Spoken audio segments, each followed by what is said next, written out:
नमस्ते। आपका दोस्त, आपका होस्ट एक बार फिर आप लोगों के बीच में है। और आज का जो वीडियो है मेरी एक नई बुक पे है। ये बुक आए हुए तो 15-20 दिन हो गए, लेकिन मैंने इसे ओपन नहीं किया था। ये अगला बुक रिकमेंडेशन है और इस बुक को पढ़ना मैं बहुत दिन से चाह रहा हूँ और मैं अपने आप को रोक नहीं पाया इस बुक को पढ़ने के लिए। बट चूँकि मेरे पास ऑलरेडी 2 किताबें ऑलरेडी चालू हैं, महात्मा गांधी और गुड टू ग्रेट, और दोनों को मैं अलग अलग जोन में पढ़ता हूँ। और ये बुक है जिसको मैं अनफोल्ड करना चाह रहा हूँ आप लोगों के साथ। काफ़ी दिन से मेरे साथ रखी थी और बेसिकली इसमें एक नहीं 2 किताबें हैं।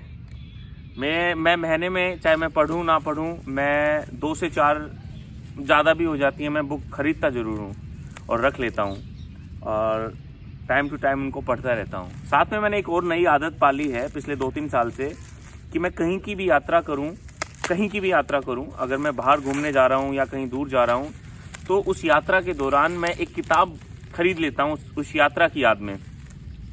और इस तरीके से मेरा खुद का एक लाइब्रेरी बन चुका है जिसमें 500 से ज़्यादा किताबें हो चुकी हैं और मेरा अच्छा खासा पैसा इसमें खर्च हो रहा है। But I am very Fortune कि ये मेरी को आदत लगी और मैं इस तरीके की आदत में पढ़ा और इन किताबों ने मेरा जीवन बदला। आज का जो किताब है वो मैं आजकल मानव कौल को बड़ा पढ़ रहा था, 4-5 उसकी किताबें कंप्लीट करी। एंड मानव कौल के रिकमेंडेशन से और भी बहुत सारे लोगों के रिकमेंडेशन से मैं निर्मल वर्मा की तरफ बढ़ा। और निर्मल वर्मा की अभी तक मैंने एक भी किताब नहीं पढ़ी है, लेकिन उनके रिव्यूज़ मुझे अपने आप को मुझे आपको रोकने नहीं दे रहे कि ये किताबें मैं ना पढूं। पहली बुक है निर्मल वर्मा की वो दिन। वो किताब है जो एक अच्छा फैन बेस रखती है। और ऐसा बोला जाता है कि निर्मल वर्मा का जो लेखन है वो यात्राओं पे बहुत रहता है, लेकिन उनका लिखने का जो तरीका है वो बहुत कमाल है, बहुत उम्दा है। और मैं चाहता हूँ कि मैं निर्मल वर्मा सर को पढूं और जानूं कि क्या उनका तरीका है, कैसे वो लिखते हैं, क्या है क्या नहीं है। पर मैं पढ़ना ज़रूर चाहूँगा और पढ़ने के बाद इस बुक का रिकमेंडेशन भी मैं आपको ज़रूर दूंगा। अगली बुक है निर्मल वर्मा की अंतिम अरण्य। इसका भी बहुत अच्छा रिव्यूज़ हैं और इन रिव्यूज़ के बेसिस पे ही मैंने ख़रीदा है।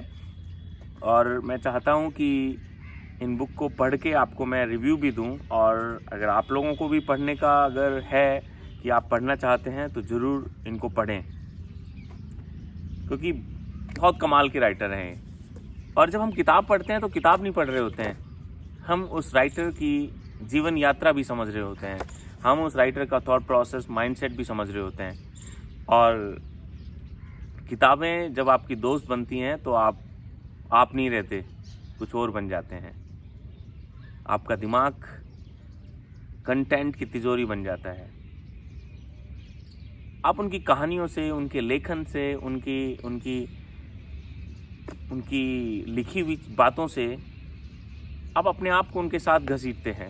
आप उनको उनके साथ पाते हैं। ऐसा लगता है कि राइटर सामने है और आप उनके साथ बैठे हैं, उनके साथ गुफ्तगू कर रहे हैं। उनकी किताबों के थ्रू आप उनकी पर्सनैलिटी, उनका जीवन, उनकी यात्राएं समझते हैं।